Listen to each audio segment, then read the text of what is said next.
Most people saw this as a tragedy, a story about tariffs, job losses, and a dying industry. They were told it was a simple trade dispute, a political squabble between nations. They were told it was an unfortunate but isolated incident. They were wrong.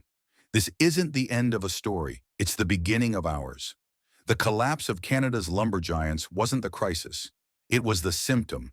It was the first domino pushed in a line that stretches across the entire Canadian economy, from the forests of the West Coast to the oil fields of the prairies, and on to the farmlands that feed the nation. What if I told you the blueprint that took down the lumber industry is now being applied, piece by piece, to everything else that makes Canada a resource superpower? Everyone is focusing on the wrong question. They're asking, why did the lumber industry fall? It's a question that invites simple political answers. The correct question, the strategic question, is, was this a test? A test to see how a G7 nation would react when one of its foundational pillars was systematically targeted. A test of its political will, its economic resilience, and its national coherence. In this analysis, we will not mourn the lumber crisis. We will dissect it. We will treat it as an economic crime scene. For the next 15 minutes, we will decode the blueprint used to dismantle it. And I will prove to you, with data, that this exact blueprint is now being deployed to weaken Canada's energy sector, its agricultural heartland, and ultimately its economic sovereignty. For 30 years, I have analyzed economic patterns for governments and corporations. I've seen this playbook run before in other countries. What I see in Canada today is a classic case of a slow-motion demolition. The evidence is all there, hiding in plain sight for anyone willing to look past the headlines. This isn't a political issue. It isn't about left versus right. It's a structural one, and the clock is ticking. The symptom, deconstructing the lumber blueprint. To understand the pattern that threatens Canada's entire economy, we must first understand the weapon that was tested on its lumber industry.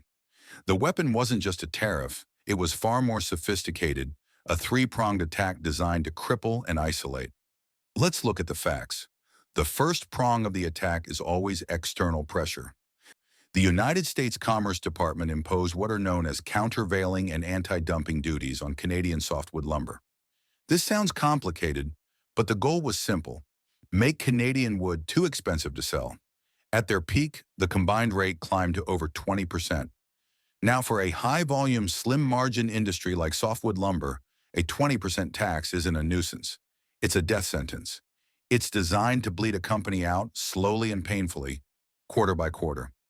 According to reports from Global Affairs Canada and industry associations at the time, this immediately made Canadian products uncompetitive in their single largest market. But this external pressure was only the first step. A healthy nation can withstand an external shock. The blueprint's success depends on the second, and arguably most critical, prong, internal neglect. While the lumber industry was being systematically choked, where was Ottawa's focus? The public record, the statements from officials, the parliamentary debates, they are all clear. The government's political capital, its negotiating energy, was almost entirely consumed by the fight over American tariffs on Canadian steel and aluminum under Section 232. The steel crisis was presented as a national emergency.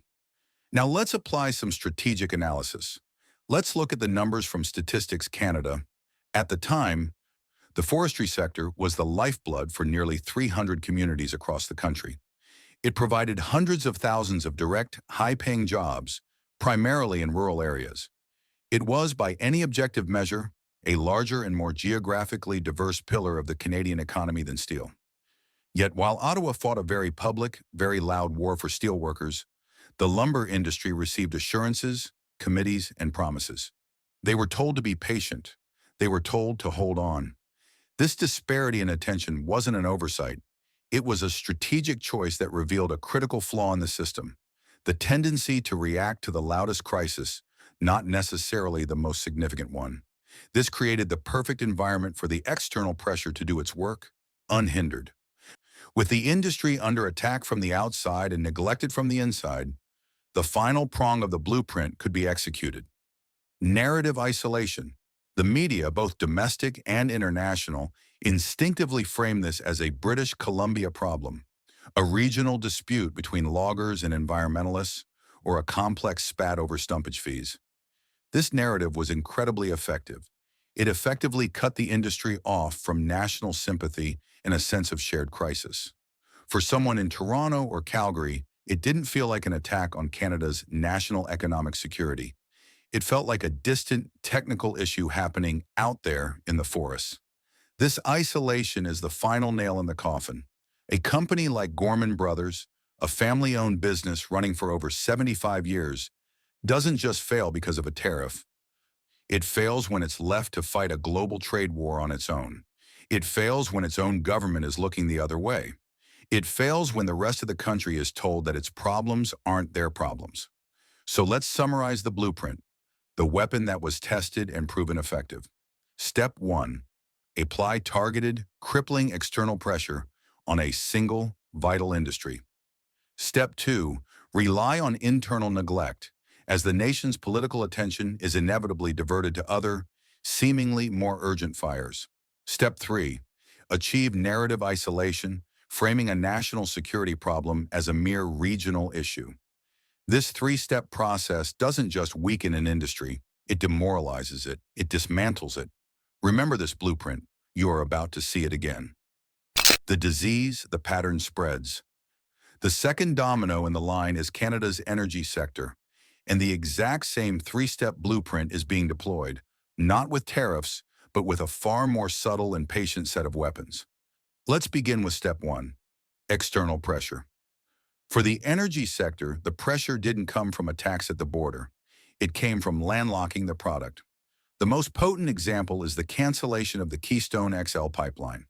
From a purely strategic perspective, this decision was a masterstroke against Canadian economic interests. It wasn't just about one pipeline.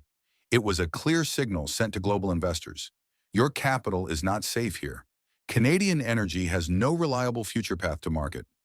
This action, taken by Canada's closest ally, achieved the same outcome as the lumber tariffs. It crippled the industry's ability to compete and grow. At the same time, a well-funded international campaign worked to rebrand Canadian oil as dirty oil, creating immense reputational pressure and driving away environmentally conscious investment funds. This was the external attack. But just like with lumber, it could only succeed because of step 2, internal neglect, and in this case, active internal hindrance. While the U.S. was blocking pipelines from the outside, Canada's own federal policies were creating a labyrinth of regulatory hurdles from within. Consider federal legislation like Bill C-69, what critics dubbed the No More Pipelines Bill. This act overhauled the assessment process for major projects, adding years of uncertainty and millions in costs. It created a climate where building new energy infrastructure became nearly impossible. This is the internal component, a federal government creating policies that actively work against the economic interests of one of its most important industries. The result? A catastrophic decline in investment. Data from the Canadian Association of Petroleum Producers shows that in the last decade, global foreign direct investment in Canadian oil and gas has plummeted. Capital that once flowed into Calgary now goes to Texas, Norway, or Guyana. The investors saw the pattern: external roadblocks, internal hurdles. The blueprint was clear. Finally, step 3, narrative isolation. The debate was expertly framed as Alberta versus the environment, or oil jobs versus a clean future. This narrative successfully painted the entire Canadian energy sector, responsible for hundreds of thousands of jobs and a massive portion of the nation's GDP, as a rogue, environmentally hostile province. The struggle of an oil worker in Fort McMurray was not presented as a Canadian struggle. It was presented as an Alberta problem. The blueprint is identical: external pressure, internal neglect, narrative isolation.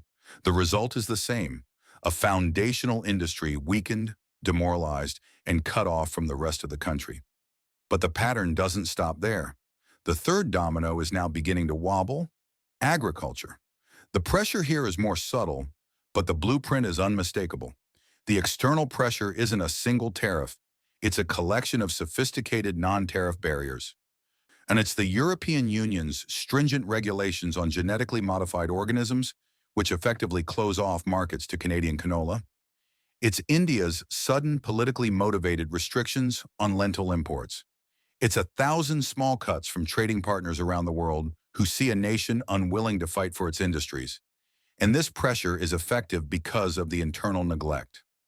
The most significant internal pressure point is the federal government's target to reduce emissions from fertilizer by 30%. Now, on the surface, this sounds like an environmental policy, but to a farmer in Saskatchewan or Manitoba, it's an economic policy that puts them at a crippling disadvantage. Leaders of groups like the Western Canadian Wheat Growers Association have stated in no uncertain terms that this policy, if fully implemented, will reduce crop yields, dramatically increase food costs, and make Canadian farmers uncompetitive on the global stage. It's the same pattern. A federal policy that undermines a key provincial industry, creating internal division and weakening the whole. This is the internal neglect. Finally, the narrative isolation. When farmers convoyed to Ottawa to protest these policies, how was it framed? Not as a national debate on food security and economic viability. It was framed as a niche issue, driven by a discontented minority. The concerns of the people who feed the nation were marginalized. Their struggle was not a Canadian struggle. It was a farmer's problem. Lumber, energy, agriculture, 3 different industries, 3 different sets of problems, one single repeating blueprint. The domino effect, the economic endgame. This is the point in the analysis where we move from observing the past to forecasting the future. This is not speculation. This is pattern recognition. When you deliberately weaken the foundational pillars of a resource-based economy, the entire structure begins to lose its integrity. Think of Canada's economy as a Jenga tower. The service sector, the tech hubs in Toronto, the financial district in Vancouver, they all rest on the foundation of the wealth generated by the nation's natural resources. You cannot systematically remove these foundational blocks and expect the tower to remain standing.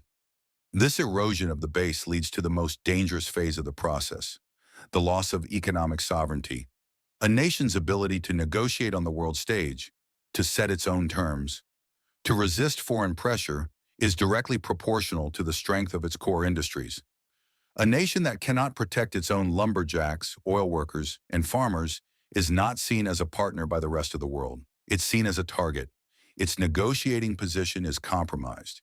It becomes a price taker, not a price setter. This is the inevitable consequence of dependence. As Canada's domestic industries weaken, its reliance on the United States and other global powers deepens. It loses the leverage to say no. And this brings us to the endgame, the final domino.